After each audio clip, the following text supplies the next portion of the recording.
Hi, welcome to Hippo Brain. Here is where we have hippo-sized conversations with hippo-sized brains. And this is yet another edition in which I'm very excited because this is happening across continents, across the globe. It is crazy early in Bombay, and I will leave it up to Rajesh. Rajesh, take it up from here. Hi, everyone. Today we have Ambarish Gupta. Ambarish is in the US, and we're looking forward to a great conversation with him. So I met Ambarish about a year and a half ago. I had invested many years ago in his company, Knowlarity, but we never met until 25th Jan 2019. And I can say the last 1.5 years, we've had many conversations. Every conversation with him has been an incredibly great learning experience for me. He's opened my eyes to a whole new world in the space of sort of B2B SaaS and software and how to go about building businesses. Ambarish is from IIT Kanpur, then did an MBA at CMU, worked at Mckenzie for a few years, came back to India, started Knowlarity, which has grown to be one of the most successful cloud telephony companies, and then started on a new journey, which we'll discuss in detail. He now runs a fund, $50 million fund, Basis Vectors, some incredible theses, which has gone in building out that fund, but we'll get to that later. So Ambarish, welcome. I think a great place to start would be your Knowlarity journey. What made you quit Mckenzie, come back to India, and become an entrepreneur? Number one, thanks Rajesh for the compliment. Every time I talk with you, he's such an accomplished person and so humble. It's just I become speechless. I don't even every time Rajesh is throwing compliment at me. I'm just speechless. I don't know what to say. So I will not say anything about opening the eyes. I think you have been amazing thought partners as Basis Vector is getting built, and thanks for being part of it as well. Coming to Knowlarity, let me take like few step back and you understand not only why Knowlarity started, why you would understand why any company started by me. I grew up in Kanpur, a small city of Kanpur in UP, went to IIT Kanpur. I was the first person in my family to not do business. I didn't want to do business. I actually wanted to be a scientist and very interested in physics in general, especially everything around the atomic research, all those things. Even had some stint with Bhabha Atomic Research Center as well when I was in IIT. So very excited about physics in general, and I found business to be not intellectual. It was not intellectually exciting. I remember my family. There's a Hindi saying "Uttam Vidya Madhyam Dhan, Neech Chakri Bhik Nidan," which basically means that if you want, the best thing to do is to get knowledge. Then second is business, third is being servant and doing a job, and fourth is the second is begging. And my family will say, why would you want to not do business and become a scientist, do a job somewhere? And for me it was just the intellectual excitement of doing something new and something exciting, and that's how I ended up being an IIT and almost went for a PhD as well. But I think one thing that kind of slowly started moving me back to business was, number one, in academia, I saw that whatever I was doing was not getting implemented. You basically do research and it basically gets lost. So IIT Kanpur, has amazing campus, all the facilities available, amazing technologies available inside, but you go to Nankari, which is a small village outside, and there's nothing there.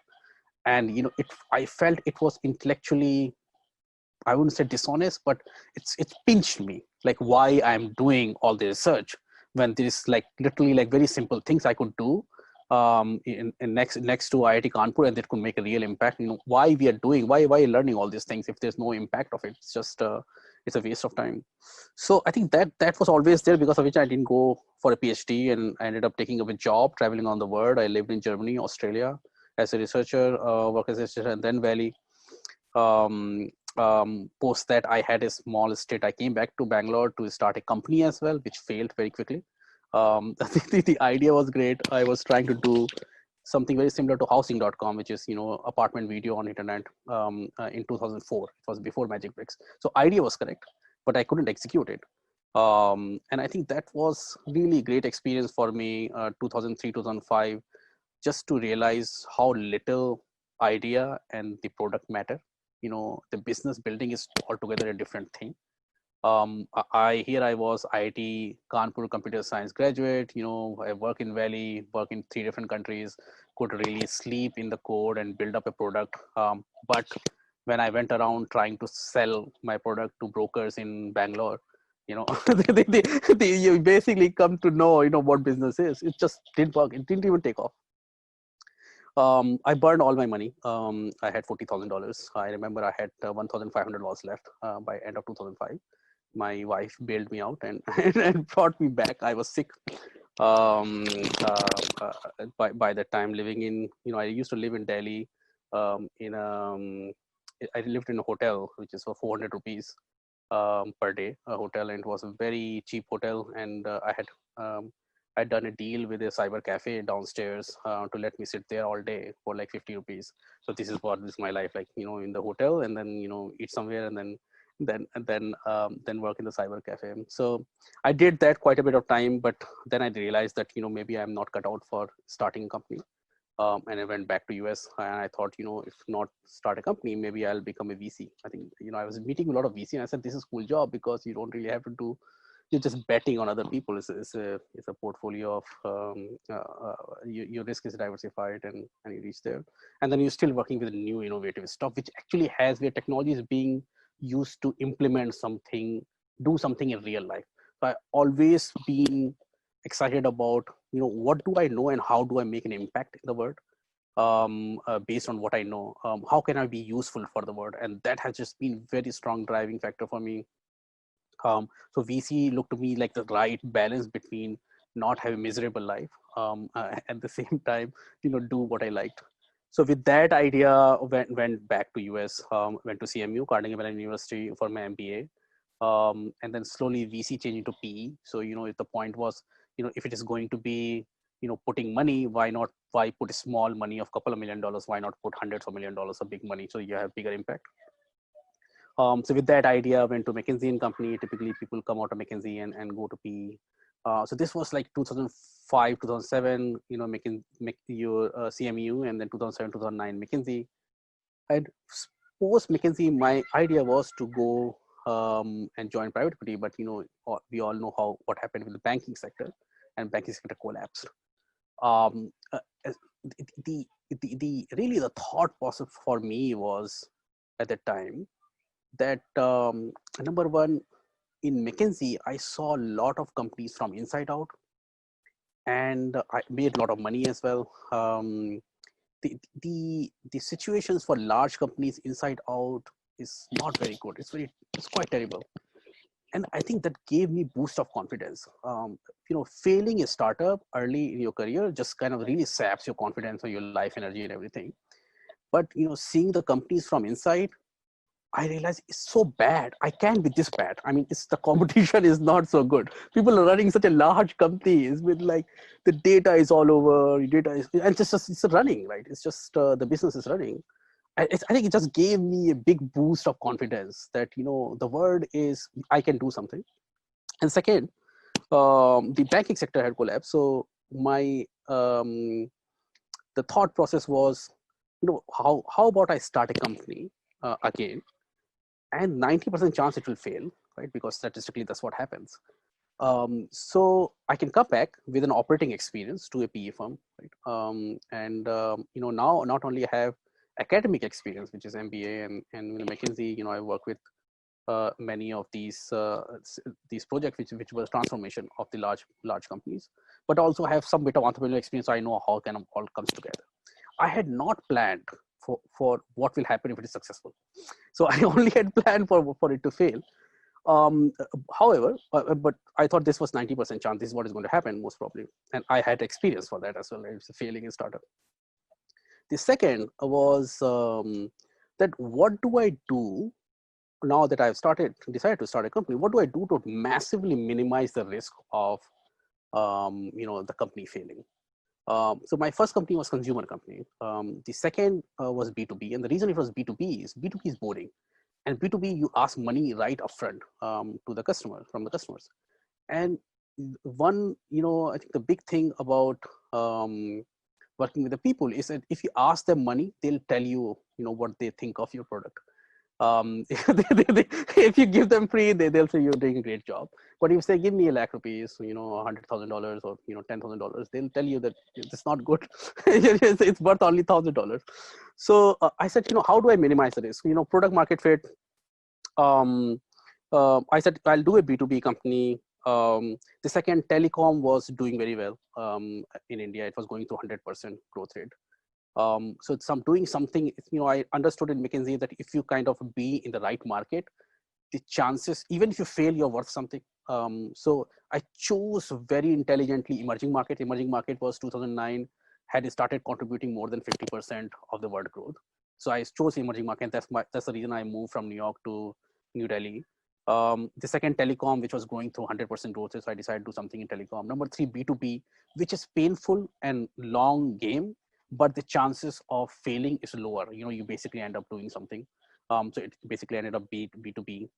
And fourth, when I was kind of looking the companies in this space, I come across a company called J2, which is it's a publicly traded company. It has two products, eFax and eVoice. And I was very much inspired by J2 because J2 had a commodity product with 30% EBITDA. It's a fascinating thing, really. If you understand how the companies operate, if your commodity product, your EBITDA is not going 30%, you're going to be 10% EBITDA. The reason J2 had 30% EBITDA is that the product that they sell, which is eFax, is this product. I forget the term, but basically what ended up happening is if you have customers become price sensitive for a product, where the price is very small compared to overall business. But if something were to go wrong in that product, it really disrupts their business. So I think the example that they teach in the MBA school is that there is a company which makes washers for oil drills. And that washer is like $5,000, even though the true cost is like $1.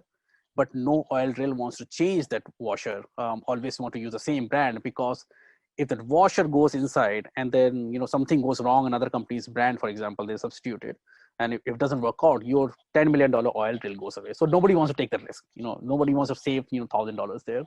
So in the same way, fax to email service, which is fax, eFax, it's working. The eFax sells sold at $12 per month. Their competitor sold at $9 per month. Nobody is going to want to change their fax number for $3 per month savings, right? So I thought that, and this was recurring revenue. This was 80% gross margin, 90-95% revenue retention.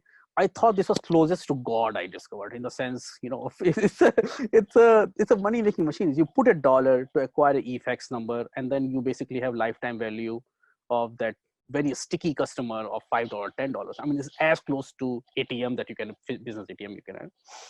And India didn't really have eFax. India didn't have eVoice, which is hosted IVR solutions. So I was very impressed by the model. In Mckenzie, we used eFax, so I bump into their the financials. Nobody was doing in India. The telecom was growing well. I thought if consumers have phone number, they're going to call business, and business need various kind of telecom solutions. So this market is kind of wide open. And with that idea, studied a little bit of the regulatory framework, which basically meant that people could not come to these eVoice could not come to India because of voice, PST, and regulations. So it's kind of had a tick mark, theoretically speaking, on all the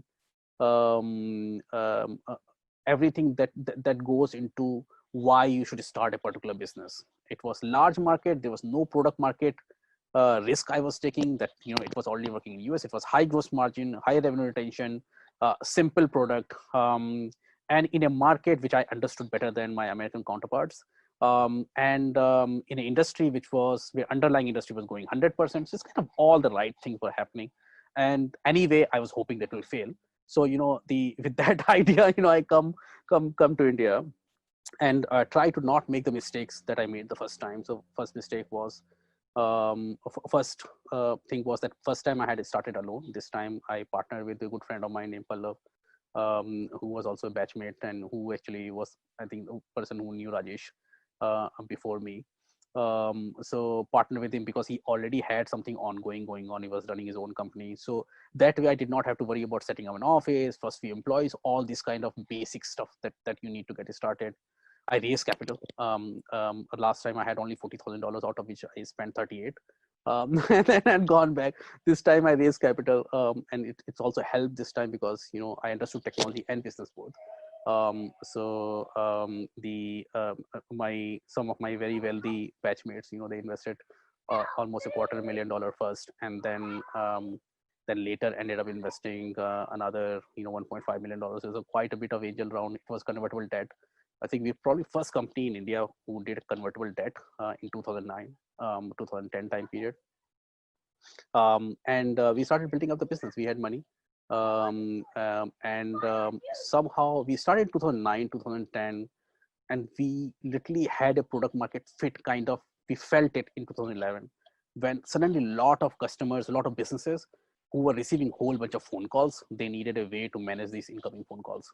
And that product market fit happened. Then Sequoia investment happened in 2012, who saw how quickly it was growing. Also, they were invested in Ring Central, which is similar product in US market, so they could see this kind of thesis can play out. And then the company got built up.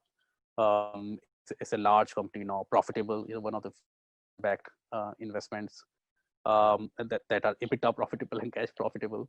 3 continents, 400 employees, almost 10,000 customers. It's a reasonably sized company. And for me, I think the moment the business became profitable, I know that this is a business. This is a real business. It's going to go for a very long time. And yeah, I mean, that's my Knowlarity journey. Fascinating experience. I think not only professional, where I understood how the business worked, how various functions of business come together and work as a business. Why we have marketing. The question I did not understand in MBA school in Mckenzie is I understood what marketing is and how it works, but I didn't understand why they are needed. Why did somebody one day thought about, okay, let's have a marketing department? So I understand that. It was fascinating really for me. I think I went into building up a business as a very rational person, extremely rational person, who's always thinking 5 years, 6 years ahead, right? And planning for all the eventualities. And I think I grew up in the business to be a little bit believer in God, because I can't imagine this business being successful without the godly, the help from the above, because it just does not make sense why this could be successful. Statistically speaking, it should have failed. We had near death experience every 2 years. So I've become believer in God. I have a spiritual experience building up this business. I would say,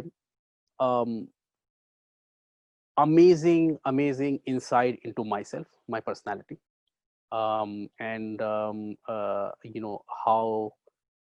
I think there's a saying, the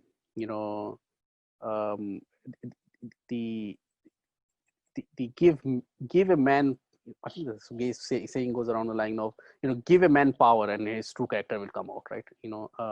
In a lot of the things, as soon as the ring is worn by anybody, they can't handle it, that much power. There's another very nice movie named Mask, that I watched a long time back.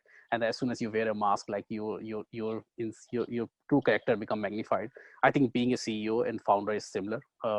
Your organization is an extension of your DNA, and what end up happening is it kind of mirrors. It's a kind of gigantic thing that comes out, and then it's you, but it's staring at you, and then all your all your goods and bads and ugly are magnified, and they basically, you see it. You can't avoid it anymore. So I think it's a very, I would say, self-discovery. The experience in the self-discovery as well, and it's a fascinating experience personally and professionally. And with that experience, it became a little boring for me at one point of time where it was only pushing numbers quarter by quarter, and that is how the transition happened. There's a professional CEO running the business, but all these learnings that I distilled, I thought, how do I use all these learnings of me building up a B2B SaaS business, me, somebody who understands technology and business both, somebody who understands US market and, Indian markets, which are two very exciting capitalist societies. How do I take all of this and try to minimize my operational involvement? How do I again take this? I made an impact, but can I do 10x of it? And the way I can do 10x of it is, I take this distilled learning and I give it to the CEO who are running their own B2B SaaS businesses. And that's how Basis Vector started. So we have a plan to acquire 15 companies in next 3 years. And not to stop there, because this is my 10-year plan as well. So I'll not be surprised if there are 100 companies in next 10 years.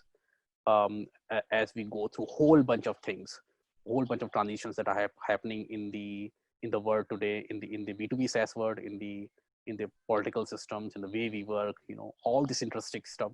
So I'm very excited about, taking all this distilled learning and being able to apply, in many of these B2B SaaS companies. At the same time, living a life where I am not tied into one office. That independence and freedom is very important. So, I intend to live that kind of life in next 10 years. So great overview. In fact, Ambarish. Now, one of the things I want to dig a little is, when we first met, you had explained to me this whole thesis around companies like Constellation Software, ESW, etc., and how they got created, which really became inputs for you in the transition from Knowlarity to Basis Vector. So sort of two parts. First is, why did you step away from Knowlarity? I think Knowlarity was doing very well. Now you have a great opportunity to build it up. But then you step out and back into almost startup mode. So what made you make that decision? And then sort of the thinking around your foundational thinking for Basis Vectors. It'll be good to talk about that. Sure. So, I mean, the Knowlarity, for me, is the whole idea of Knowlarity, even when the Knowlarity got started, I used to spend a month in US and 2 months in India. I was kind of going back and forth between India and US. It was right from the beginning for me, somewhat of I want to build up this business, but then I want to go back and do my first love, which is private equity. The event that became so successful, it took longer. It was ended up with a 3-year plan, ended up being much longer, 5, 8, 10 years plan.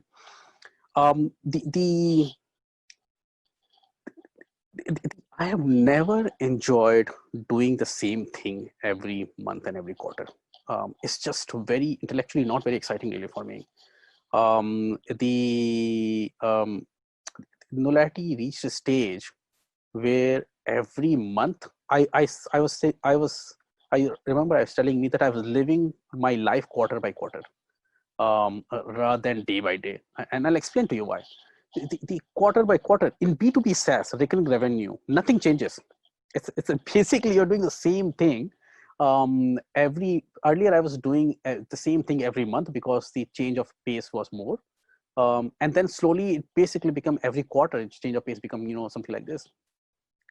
And I think I want in life experiences, right? More than anything, I want freedom to be able to be wherever I want to be. I want intellectual excitement. I think Knowlarity reaches a stage, or any large company typically reaches a stage where those changes are not needed. Those rapid changes are not needed. You need a more steady way of just doing the same thing for many years. And fortunately, and most of the companies don't reach that stage, right? So we reach that stage. For me, I still had a lot more experience and experiment to to see in the world. I always had this idea of private equity. That was not going away. So that's the reason that I step away from Knowlarity. And Knowlarity was also safe. It was already profitable. So it's a B2B SaaS company. Every time you kind of pass on your baby to somebody, you think, what if the new guy strangulates him and her or kill her? But if it's cash flow profitable business, it's just very difficult to destroy that business. So you feel much safer. I think that had happened. For me, I think your other question was, how did I think about basis vector, correct? The basis vector, it had two components. It's always, for me, it's always macro. Knowlarity was a very macro thesis. Basis vector is also very macro thesis. There are two things that I understand very well. I understand B2B SaaS, or actually what we call low cost B2B SaaS. So low cost B2B SaaS is, where the cost structures are much lower than what, typically is US and Canada. I build up a large business in India, where, you have cost advantages, and went through every function and build up a very efficient processes to be able to make a business profitable. So I have that experience, which is incredibly useful experience. And then second, I just had so much experience seeing the private equity firms, thanks to my Mckenzie training. And then my interest in general. So those things were decided that I'm going to do something in B2B SaaS private equity. Now the question was what, right? Here is somebody that I understand the asset class much better. So I was kind of trying to see, what is that I can do where I am one of the most knowledgeable person in the world, and that would be another special thing that I have, which is I understand US market, I understand Indian market. So there are very few people who understand US and Indian market both. I understand software and the financial services as well, given that I work in financial services. So just combination of these things basically led to basis vector, which is a buyout B2B SaaS buyout company, which picks up companies, B2B SaaS companies, which maybe have a low growth, and I can come in, basis vector can come in and optimize the company, because I have experience in optimizing my own company. Optimize the company, so can you squeeze out the capital and the growth opportunity from the company itself and grow the business in a capital efficient manner. While I was looking at this space, I thought this thesis makes sense. Has anybody done anything similar? And that is where I found Constellation Software, ESW. Constellation model is a little bit different from us. They look at a little bit bigger companies. The Constellation is a 15-year-old Canadian firm. They have acquired 350 companies so far. They buy 2 companies every month. Typically buy $5 to $10 million B2B SaaS companies in US and Canada. And fundamentally, they're publicly traded. They're darling of Canadian market. Very nice recurring revenue growth that they're able to provide, which is understandable. If you have 350 companies, all recurring revenue companies with 88 to 90% recurring revenue, annual recurring revenue retention, the combination of that is not going to go down. It's always going to go up. And that's just public market investors just love it. And you have a nice multiple. So public market companies, typically they're valued a little bit more because there's a liquidity compared to private market. So I think the Constellation, really the game is they pick up the right companies, they keep all the companies going on without any kind of shared services or anything. They don't really touch the individual companies. They just become part of this kind of larger umbrella, and the larger umbrella is public.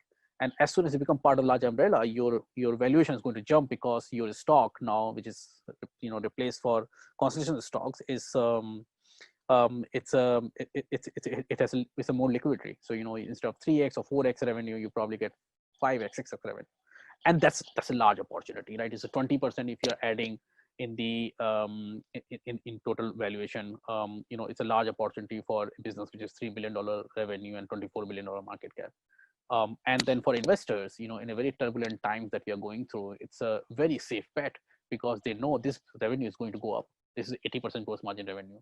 This is the individual companies are sitting in the spaces which are very niche. Microsoft and Salesforce are not going to attack those spaces, because these are $10 million $20 million company operating in $50-60 million total addressable market. So it's a very nice strategy. I literally, you would compare that to, nowadays there are these robotic swarms have started coming in. So these are swarm of small robots. They're pretty deadly because you can't kill a swarm. I mean, it's a one gigantic robot come, you can kill it. But what if 1,000 come to you, like 1,000 bats, right? What will you do? So I think Constellation I consider it's like 1,000 bats. They all kind of independent. They're running and they're kind of defend themselves. They fight very hard. But how many will you kill? Like 3, 4, 5? Nothing happens. The Constellation kind of keeps going on. Also, I think so that was very inspiring for me that something like this exists, and Basis Vector, I intend to build it up in the same way. The ESW example, they have shared service, and they use India shared service.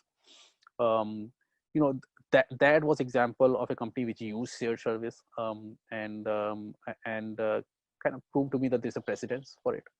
What Basis Vector is a Constellation, I would say, with a shared service. So it's kind of what we picked up is already exists, not in the way that we put it together. And I feel that with my experience, I probably be one of the few people in the world currently who understand all components of it and can stitch it together.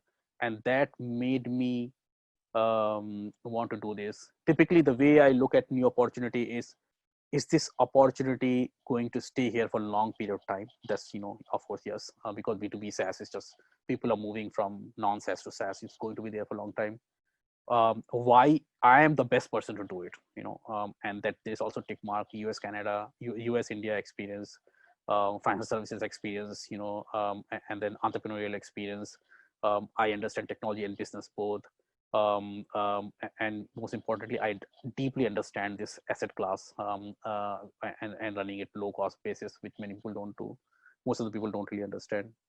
And third is, will I enjoy? And then there's also tick mark there, which is, I want to be in a situation where I can make an impact. Being able to make a large impact has been very important for me. So being able to make an impact and have independence to be able to travel and live wherever I want to be. So from there, the tick marks, it's something that world needs. It is something that, I am spatially suitable to do in the world. And third, I am going to enjoy it. So that's my 10-year plan. That's how Basis Vector is reached. So, Amrish, when talking to you, it's quite interesting. You are in many ways yin and yang of investing. So most entrepreneurs, when we speak to, there is a passion, there is something that they bring to the table, and they try and solve one problem. This problem has been irritating them. You bring a lot of that passion, you brought that spirituality to it, etc. You want to travel, you want to have a certain vision, all right. On the other side, you're saying, I'm not solving one problem that's irritating me. I'm going in many ways top-down investing. I look at this market, I look at the sector, I look at the EBITDA, and I look at this B2B SaaS company. This is the duality that so beautifully resides inside of you. At the same time, to my mind, what you've been saying for the last few minutes is that seems to be the success mantra for you right now. The ability to bring that creativity and passion to the business, but also at the same time to bring a very, very bookkeeping, private equity investor mindset to that business. How do you manage these two brains? Because most of us, I think, get fried with just managing one part of it. You seem to be managing both and making it work.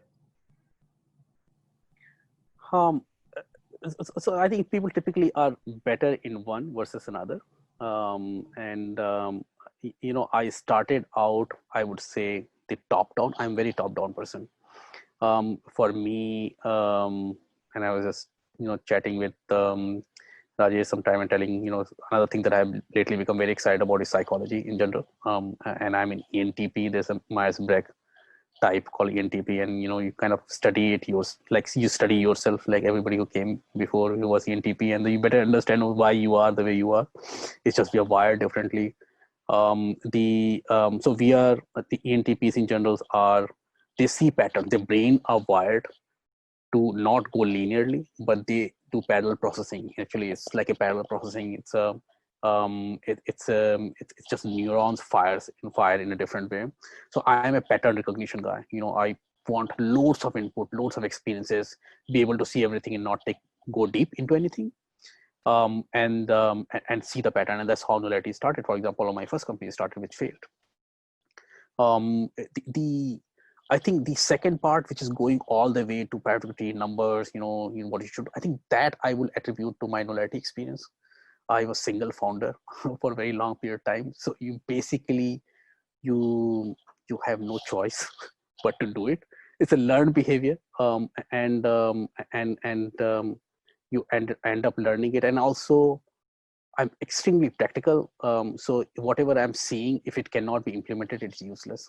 So I have to just think through all the way to see how it will get implemented. And literally, I have to have a mind map of how things will unfold, for me to be comfortable that this is worth pursuing. So to your question, I am actually much better. I'm actually very good at the first one, which is pattern recognition. I didn't have a choice but to learn the second one. But now that I have it, you basically use both. One thing, Ambarish, where I've always been fascinated when we have these conversations is really the breadth of your ability to actually see trends which are happening and which you then distill into the business that you're building. So I think it'll be good. I think there are a lot of foundational ideas. The world is changing quite rapidly. Yeah. You're using all of those trends, those micro trends now, which become big sort of macro ones later on. We should talk a little about that. What are you seeing today which become big tomorrow, and which are really are serving for you as the foundation for basis vectors? No, it's a fascinating question, really. And I see a whole bunch of patterns, because of which I literally see a window of opportunity for basis vector as well to be able to go and establish itself in the world. The many of these conversations we have had, because I like to talk, so that I make sure that I'm not living in some kind of voodoo world where so I'm the only person who thinks, and this is Rajesh. Because of that, the input, that conversation that we have had been amazing, really amazing conversation about the how marketing world is moving and sales technology world is moving, and red velvet marketing and profit cons and all those things. And basically this kind of conversation is very useful to be able to refine many of those cases.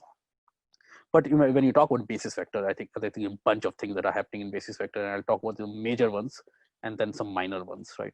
Because minor ones may be impactful, but it's just really fun to talk about those ones, and those ones, let's see how you react to it. I think the major one is what I call commoditization of software. And I say it with a pleasure. I wrote I wrote a LinkedIn post almost 2 years back, which talked about step aside engineers, for the time of plumbers have come. And this was when I was running Knowlarity, I think 4 years back. And my engineers were insulted. What it talked about was that software engineering is it's not an art anymore. It's a drag and drop, plug and play. You need architects and plumbers. The way you build up a house, you don't need artists to make a wall, right? There's architect who comes and tells you what needs to be done, and then there's a very specific way of doing things, and so anybody with not much expertise can come and do it. I think the software development has reached that stage. That article we talk about how that has been historically the case with any technology.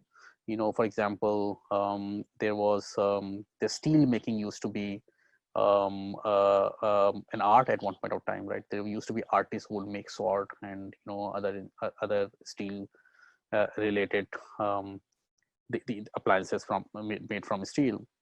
You need to put right amount of kind of iron ore and maybe a little bit of cobalt, a little bit of nickel, all other materials on it, and forge something nice.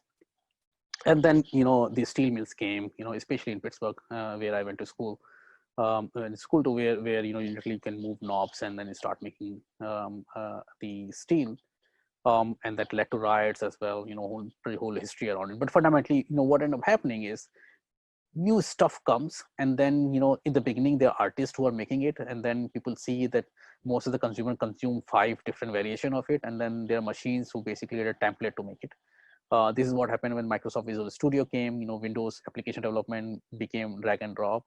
Then AWS, if you look at the AWS journey, they've built up the underlying components for web applications, databases, database as a service, server as a service, the various caching system and all those things. And now they just come up with a drag and drop interface to be able to create applications as well. And this will grow. Right? So if the software development become commodity, and most of the software is anyway web application, what it does is it doesn't mean that all these engineers get fired. No engineers are still there. It's just that the application become more complex, because the web screens that you need to create can be created so easily. So even a small company will say, what, in this web application, I'm going to create a report, I'm going to create this, I'm going to give you everything for a little price. So the web application becomes deep, and given it becomes so easy, it doesn't matter. You don't need a Silicon Valley $200,000 engineers to do it. Maybe somebody sitting in Noida or some other place can also do it as easily, which is what I call is what happened with microwave ovens, for example. Right? Microwave ovens, you don't buy Siemens or Philips microwave oven. You go to Amazon and you see which has the highest rating and then just buy it, right? And that's it. That's all it is, right? That's what people like. Let's just buy it. Anyway, it's $20, right? And every microwave anyway runs for like 2 years, and it seems to be good, right? So you buy it. So what happens is the same application develop software application will become toasters, right? It will be done. It's the same CRM application for tourists and travelers, right? And there'll be the way people differentiate is, oh, this is for Spanish speaking people, or this is maybe for this particular geography. Like little difference. The way you buy toasters with like 2 breads, 3 breads, and you press the button, it's yellow color, right? So those kind of things people start differentiating, because everything is kind of already been figured out. And they still need it. Toaster, we still need toaster. In the same way, we still need CRM application. It's just it's a toaster. Like anybody can make it. So I think that is what is going to happen, is that web application become toasters, and when they become toasters, they should be made in China. In case of toasters are made in China, I think it should be made in like wherever you can make it easiest and most cost effectively, and with all the bells and whistles, like 3 lights. Like toaster has red, yellow, green lights. In the same way, the application has like 3 reports rather than 1 report that you get. I think that is where people start competing and then just kind of do it in a very cost-effective manner. So You're not going to be very popular at your college. I don't think they're going to call you too often for lectures. No, I see. I think in IIT Kanpur, we had a course called Programming Tools and Techniques. I don't know, Rajesh, if you in your time had it. We had to learn 1 programming language every week and create a software in it. And and that course was a 1 semester long course, but the credit was half of a typical course. And that just took a lot of time. Like every week you're learning new programming language and coding and then moving on. What we learned was that programming languages and this coding, this is the syntax doesn't really matter. I mean, once you know one, you can do another one, third one, fourth one. In the same way, the engineers, right? If most of the part became, drag and drop, there'll still be 10-20% part which will need optimized, and that is where they'll invest their energy. Things will become far more complex. Assembly language, when people move from assembly language to C, right? It didn't really mean that suddenly people programmer lost job. No, it actually increased. From C, when people moved to C++, when everybody started using, Amazon and Google Cloud, it doesn't mean that the jobs have grown. It's just systems have become bigger, right? And then you're doing 20% of it, but not the 20% contribute to the, what you did, So people just become more efficient, really. That's what ended up happening. So I think from that point of view, it is not. But anybody who doesn't learn, anybody who still only knows assembly language, they're not going to have a job. So the people need to learn very quickly. I think that's the only thing that I would say. But simple applications, which are toasters, right? Anybody can make it. And I think that's the path they should have. And that's good for humanity, because humanity needs productivity. If you're going to Yeah, exactly. Our cumulative productiveness requires that we constantly automate or simplify the tasks that earlier require human effort to be done by robots.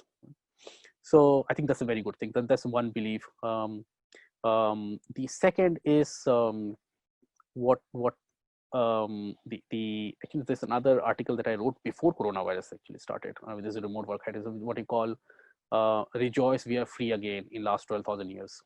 What it talks about is, when there were time when we were hunter gatherer, and then we had the tools of our productivity in our hand, which was a rock and maybe a stick, right? And we used to kill animals and eat it. And we were nomads. Our family, quote unquote family, would go around with us, right? And we were truly free. We were not tied to a land. There was not one place that we had to go to, every day. And so happened that humanity discovered wheat.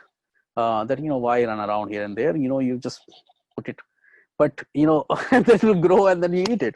The problem is that then you're tied to land. You can't go anywhere. That we got domesticated. We were a free human being. We got domesticated by the wheat. And this is how what I postulate, marriage started, because then you basically have to give one woman to one man, right? Otherwise, so then men don't fight. So I think this whole quota system probably started. Religion started because God is watching. Don't fight, please. Come together. I think that is how the politics, society, the structure is started, right? And men become answerable to their boss, to their wives. The tribal leader, have to have a civic sense, live in a particular society in a certain way, right? And that's passed on to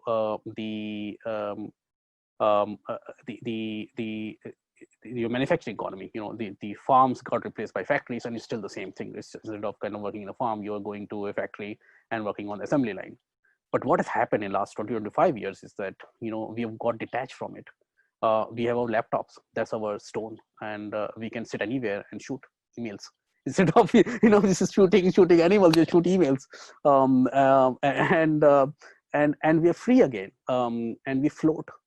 And because of that, what ended up happening is you're not tied by a geography anymore, which basically means that you can renounce a geography and then go to a place where you want to.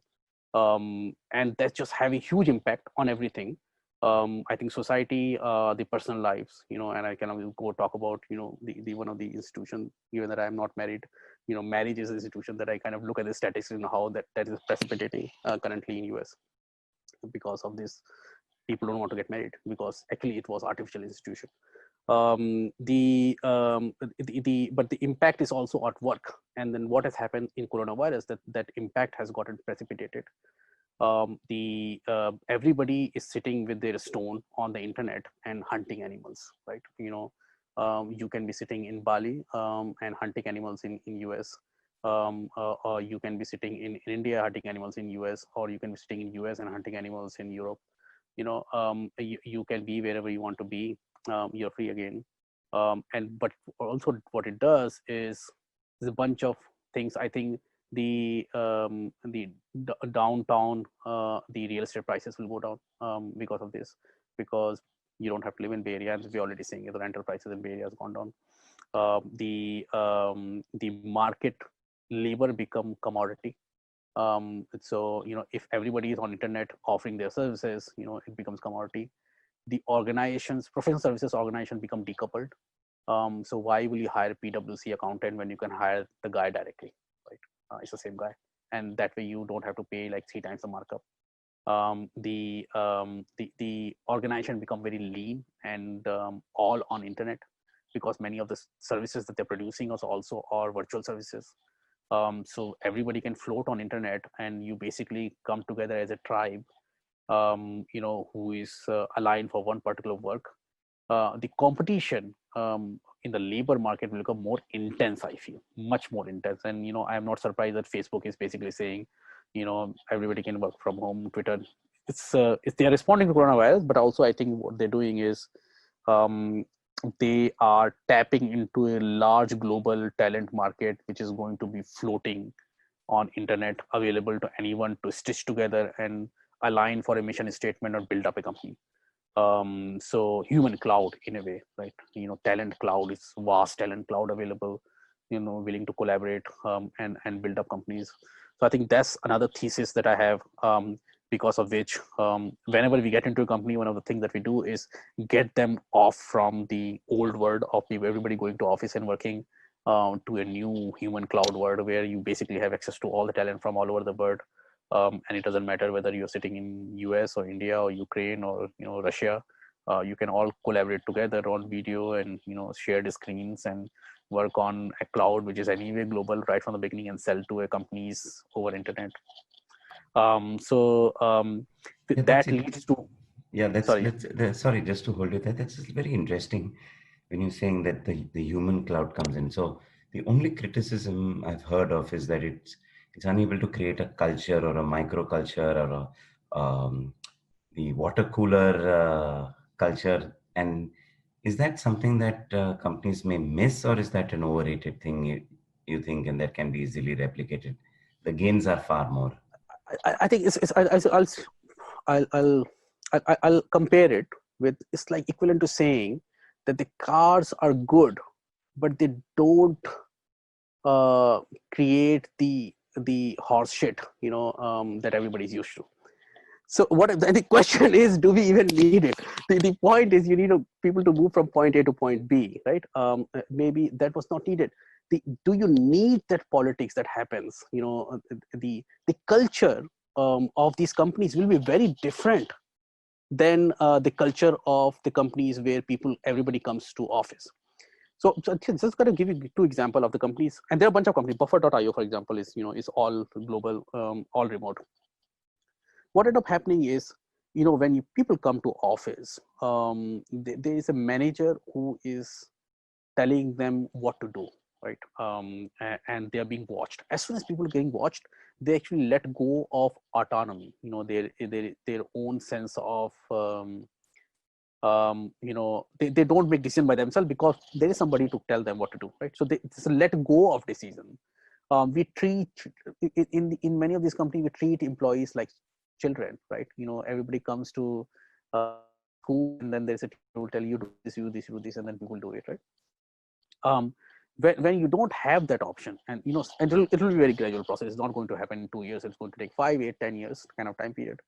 When you don't have that, many times people are lost. I think what is happening, given that how quickly this happened in many of the companies, people are lost. People are saying, nobody's there to guide me. But why do you need guidance on something that you have doing for the last 2 years? Did you not use your brain to kind of figure out how to create an output? Why do you need to be watched? How do you care,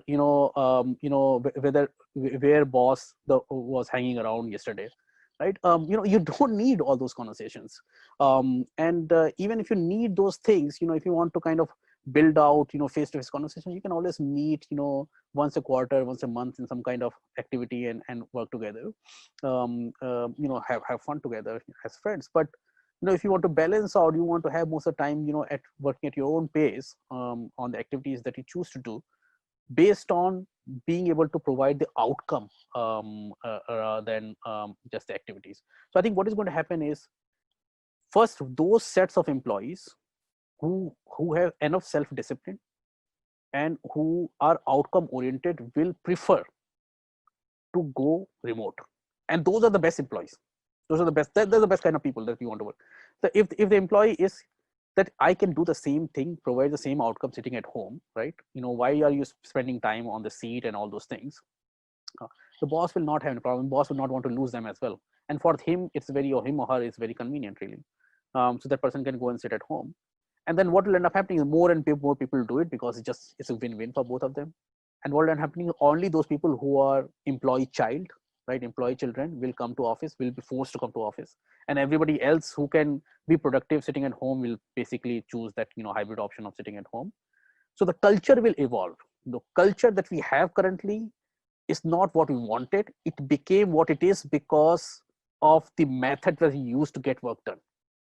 If the method that we use to get work, a new, more efficient way of getting the work done comes up, a new kind of culture will evolve, and then you'll probably see a report 3 years, 5 years down the line that this is new way of building a company. No, this actually just technology, underlying technology changed. So, that become, the dominant and more efficient way of getting work done. You have more bigger talent pool available. You can, you probably more cost effective as well. The employees are happier because they can work on their own time wherever they want to be. The anybody who masters this, it'll be far more efficient. So any CEO who masters remote organization can get more work done at a lower cost with happier employee, right? And that is already happening. Some of them have already been done, and others will be pressed. Those who will not be able to do it will die, because they'll not be efficient organization. Their board will fire them. They'll not get a job. So this is not a choice anymore. It will happen, and it will be very different culture. There'll be very different culture. The genie is out of the bottle. So Amrish, I think these are fascinating trends that you're talking about. And another theme that you've talked about is really that how sort of this whole general advice that we get is wrong. It'll be great to dig deeper into that, what you've talked about it on your posts, and linking that with sort of the psychology elements which are there. I think how do you sort of connect these dots?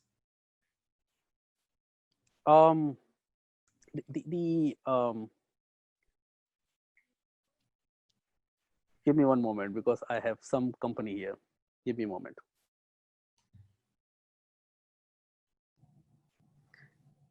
Yeah. So the answer to that question is just the very different way people think and people's mind work, really. And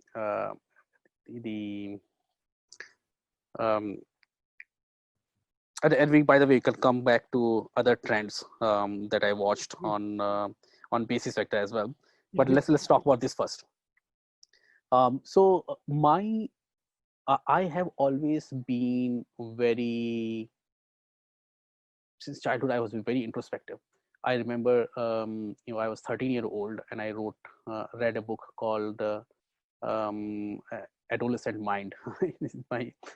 Because I wanted to understand why I think the way I think, and more importantly, why many of my friends were acting the way they were acting. And I did not ask my parents. I basically read a book on, how adolescent mind works. And that's how I learned that, the boys typically, have interest in girls. Like, this is my way of learning. This is quite fascinating. But so I've been very, very curious about myself, and why I think the way I think. And then this is how I develop interest in philosophy, Western philosophy, the Eastern philosophy, and the just generic advice that you basically get from everywhere. It's never been very useful to me. The most useful thing that I've read was there's a guy named Viktor Frankl, and he wrote a book called Man's Search for Meaning in Life. That's the closest to what what people told me was that you study everything and see what works for you. And I am like, after so many years of like research and people spending and pontificating, like, this is what you've come up with, like, you don't have an answer to what one should do. Now, this very simple question: what should one do, like, in their life? Like, what is the most efficient thing? What is the right thing to do for a person? So after college, what should you do? Nobody has an answer for that. So I kept studying, and I bumped into. I remember when I was in Mckenzie, we went and did a Myers-Briggs personality test, MBTI test, and that was really fascinating, really, for me, because I suddenly saw that I could actually understand other people by I had to kind of just change the lens. This is a ENTP, and this is INTJ, and this guy, and then I could see a little, how to communicate with that person, how the person thinks, how to give time to the person, how to debate with that person, all those things. And that kind of been there for quite some time. In Knowlarity, I did all my employees to take Myers-Briggs test to see, if there's any correlation between, the who I like, who I don't like, who stays, who doesn't stay. And I saw there was a lot of Fs, which is like a lot of feelers who stayed for longer. There was a correlation between and which basically I understand, because I am the kind of very mission guy and talk about we'll do this, and then I think a lot of feelers really associated with me, while a lot of thinkers were, this guy is bullshitting, and then left on.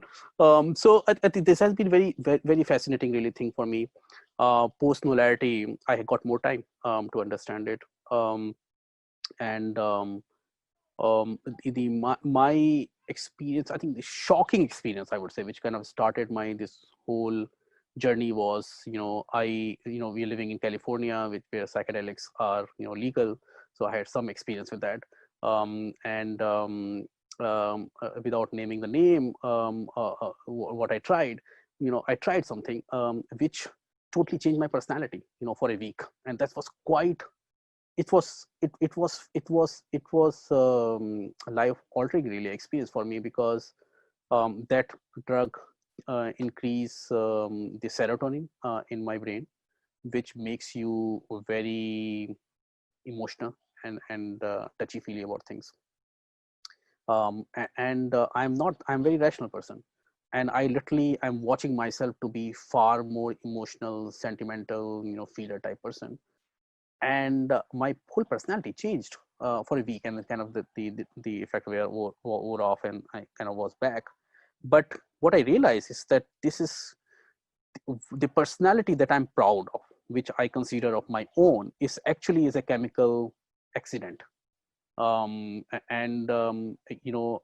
everybody, the way they think, they're accidents. They're accidents, just fundamentally chemical accidents. And what they start identifying as their ego and themselves.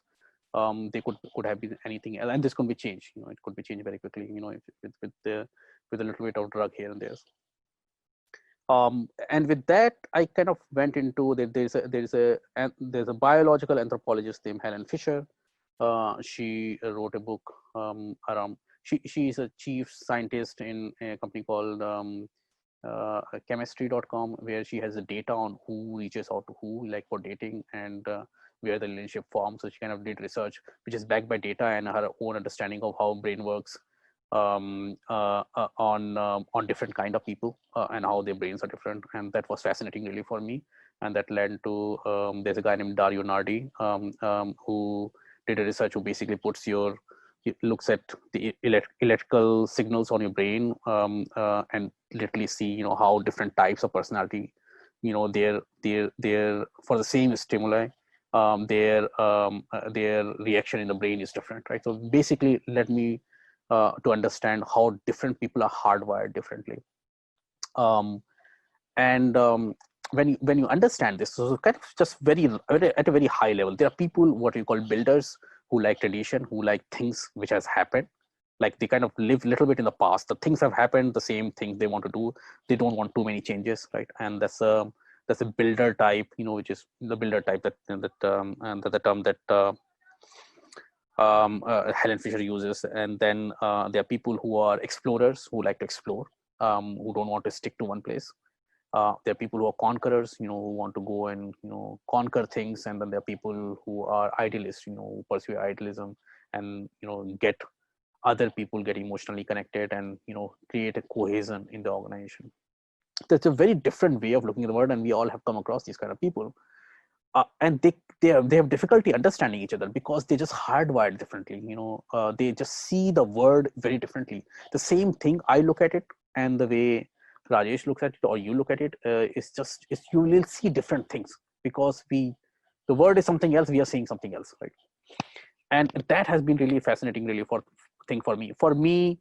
Once that happened, that understanding developed, the corollary is that most of the advice is not meant for me. There are 16 different types, and if you look at the 16 types and you divide them, the builders, and then what you call in MBTI something called STs, SJs and SPs, that contribute 80% of the population, because you basically, evolution would prefer a lot of builders but few explorers, right? You don't want half of the people exploring, right? So you want 20% NTs and Fs, as they say, and then 80% are S, builders and process-oriented people. So most of the people that you come across, they're builders, and then that's the people who kind of want some structure in life, right?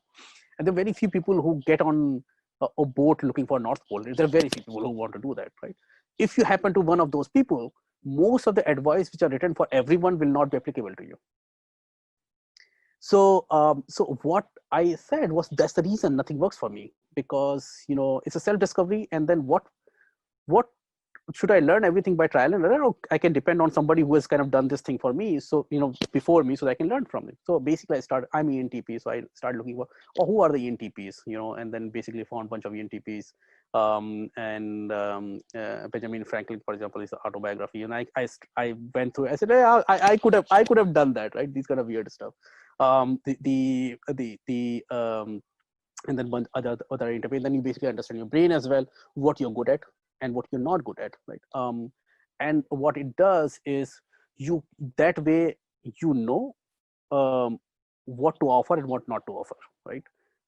Where to feel very there's a saying, God give me courage to do what I can do, and humility to accept what you cannot do, and wisdom to know the difference, right?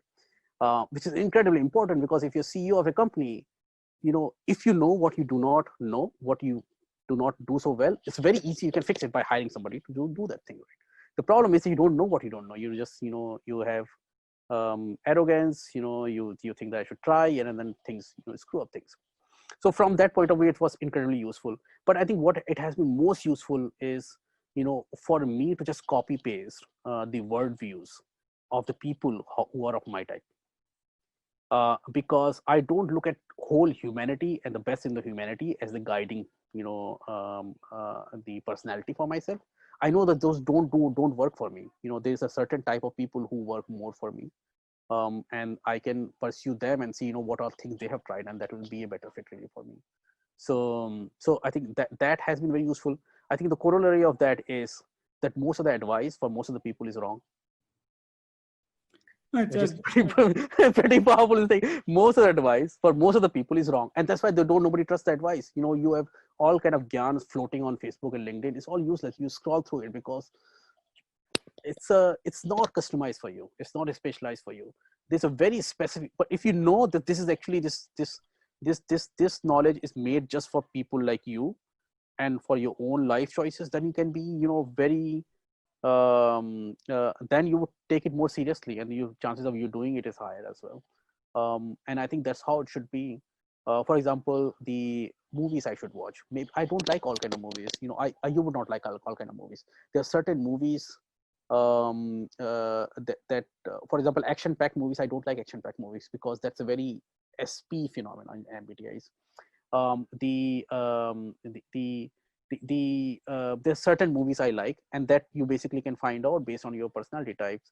The kind of people that I've actually become good at assessing by talking with people to see, their eyes, their facial expression, to see, what let's say human model that person is, right?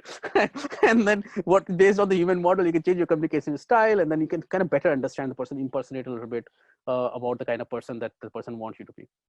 I think it's fascinating, Ambarish. You're saying that effectively as a business leader, or as a person, if you can understand sort of the elements of psychology, how people behave, how people think, that can actually give you a significant competitive advantage in many ways in dealing with people. Massively.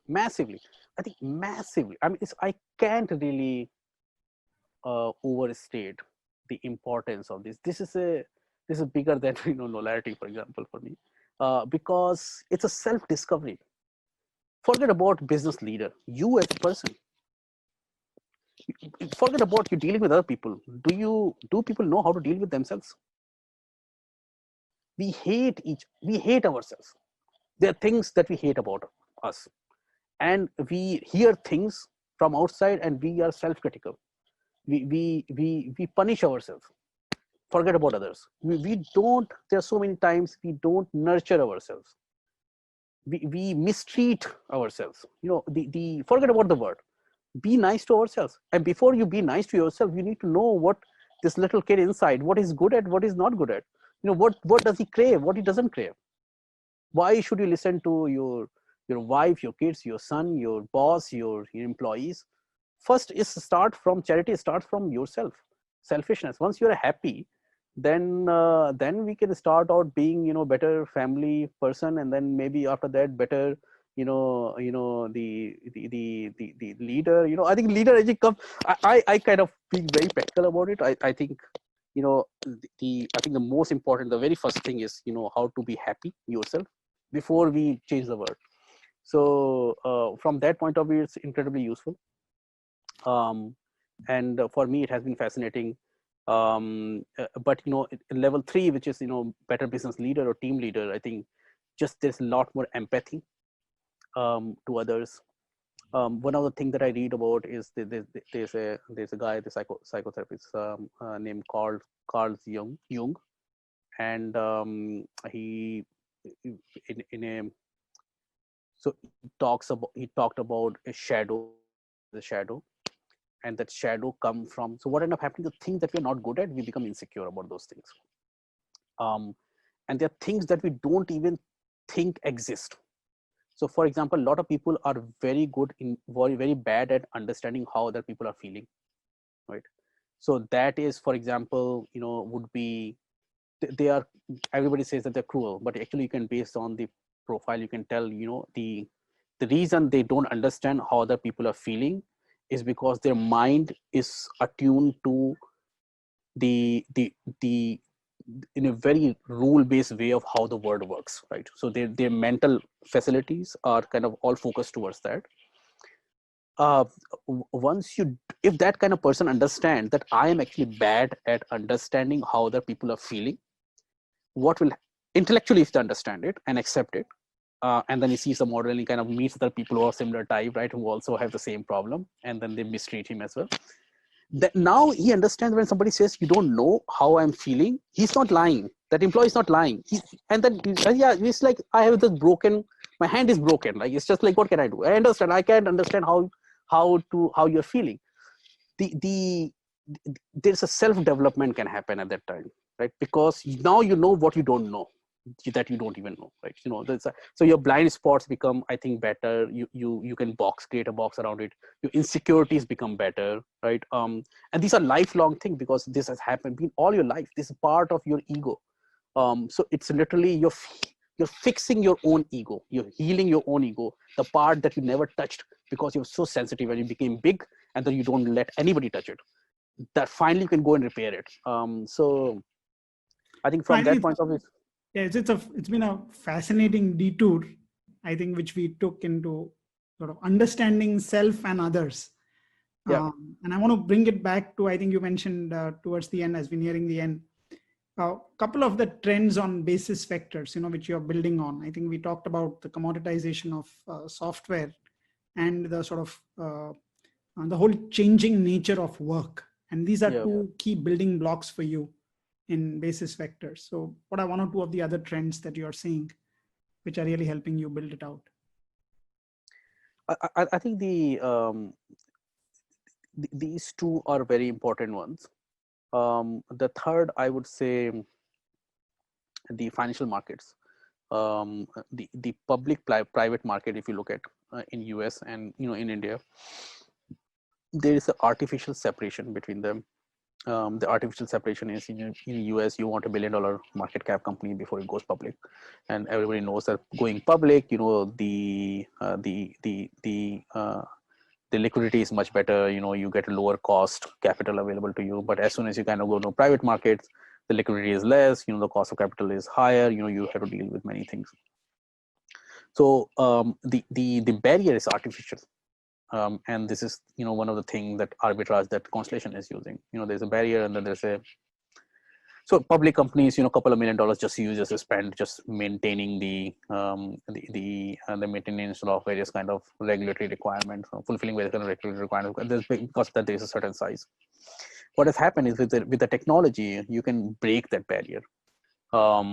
Many of those things can be handled. For example, there's something called the secure token offering, STOs, right, which is blockchain based asset-backed securities.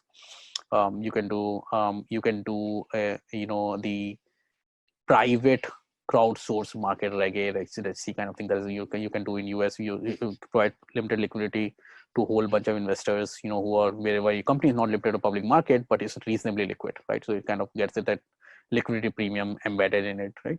So all those interesting things are happening. There's also For example, India, there's a geographic risk associated with the companies in various places, but that's kind of just, it's a very artificial. There's a US company, Indian company get listed in US, right? You get a US market access, US capital access, even though all the revenue in India. So there's a lot of artificialness in the capital market, because of which, and this market's not efficient, because of which what end up happening is a lot of intermediaries who make loads of money. You take a company IPO, you take 7%, you raise debt, you pay 3% to somebody. It's just very little things. And that's why Wall Street, everybody's so wealthy, right? It's just for not doing a whole bunch of work, they get paid more. They get paid a lot. And that's why all the intelligent people in US wants to go to Wall Street and make this free money, easy money. It rationally makes sense, but I think technology should disrupt that, and that should go away. One of the things basis vector is how do I make private companies which are small access to the public market liquidity and the capital. And this is what Constellation does. This is what we intend to do, and not just limit ourselves to US company, but US, Canada, European companies, and possibly Indian companies as well in the future. We can do so. That way, that becomes another level, creating a level playing field. Really, the another corollary of that is what I feel is that most of the SaaS companies are not. Most SaaS companies grow slowly in general. Typically median age for a SaaS company to go public is 11 years. Most of the VC funds are 7 to 8 years. So there is a mismatch. The VC fund is okay for SaaS company, but more suitable for consumer companies where you can put in a lot of money, you have massive growth, and then you can sell it like big multiples. The SaaS companies go slowly. Even if you pour loads of money, it's not going to make much difference to the growth. If you take away all the money, suddenly companies, the growth rate goes down, but doesn't go down that much also, right? So it's the correlation between pouring a lot of capital and then the growth success of the companies are actually not very good in SaaS business. And the timelines are like what we are, 11-year median age. Because of which either VCs are not happy many times, or the SaaS companies are not happy because SaaS companies are getting pushed and VCs are getting pulled, right? So it's just a push and pull going. With us, what we Basis Vector does is basically it's quite patient, permanent capital. It's a buy and hold strategy. We don't sell. It's a perpetual fund. So with a perpetual fund, we're basically saying, come in, join us, never have to sell. Just sit tight, grow the business, build the business the way you want to build without having to worry about the timeline. And that takes care of this timing issue. So I think that's another thesis that we have, which is, the SaaS as an asset class, it can be much benefited by patient capital, which can sit there for a very long period of time, providing nice recurring revenue and the cash flows from the business, as a business get built in a very fundamental positive way without being hurried, really. So I think that's another thesis. I think that the poster thesis is the one part of the thesis is this whole mid-market US. So US is roughly 15 million or so SMBs, out of which very large number of SMBs are medium size, roughly 2 million or so. Very large are proprietors. So 2 million or so SMBs. The VCs typically have not wanted in US SMBs to build up a SaaS business in US.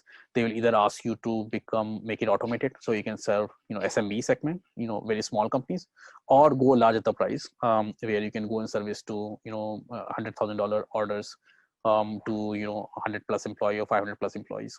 So mid markets underserved because the customer acquisition cost did not make sense. But that has changed thanks to Zoho and Freshworks, who have learned to sell them sitting in India in US market, and that's a corollary of these global opportunities available to everybody in the world has come on. That's one segment that we look at in the US market as we pick up companies.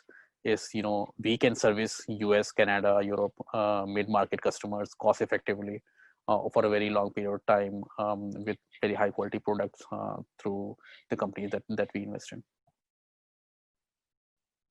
Great. I think it's been a wonderful conversation, Ambarish. I think we've covered many diverse aspects. For me, there are sort of the three broad themes, I think, which you've sort of touched upon. I think one has been your own entrepreneurial journey, building a business, the way you think, the top-down thinking that you bring to the table.